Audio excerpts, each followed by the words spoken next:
Hi to everyone. మనం ఇక్కడ గమనించింది ఏంటంటే ప్రతి మొక్కలోని కూడా తన యొక్క లైఫ్ సైకిల్లో కొన్ని క్రిటికల్ స్టేజ్లు అయితే ఉంటాయి.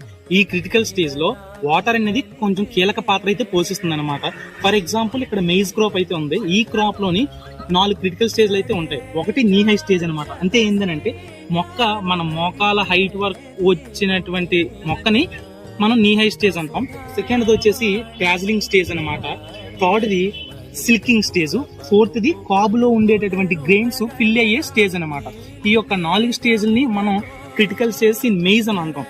ఈ క్రిటికల్ స్టేజ్ లో మొక్క గాని మాయిశ్చర్ స్ట్రెస్ కి గురైనట్లయితే దీని యొక్క ప్రభావం డైరెక్ట్ గా ఈల్డ్ మీద అయితే పడదన్నమాట. సుమారు 30 నుంచి 80 మధ్యలో ఈల్డ్ లాస్ అనేది జరుగుతూ ఉంది.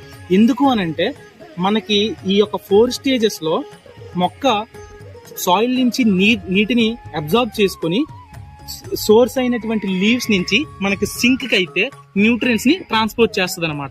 ఈ యొక్క ట్రాన్స్పోర్టేషన్ కార్యక్రమంలో మీడియం గా వాటర్ యాక్ట్ చేస్తుంది.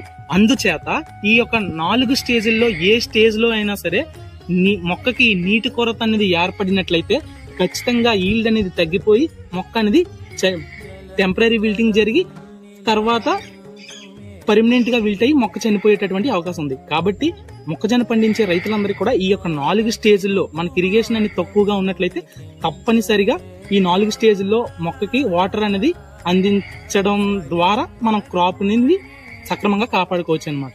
Thanks for watching.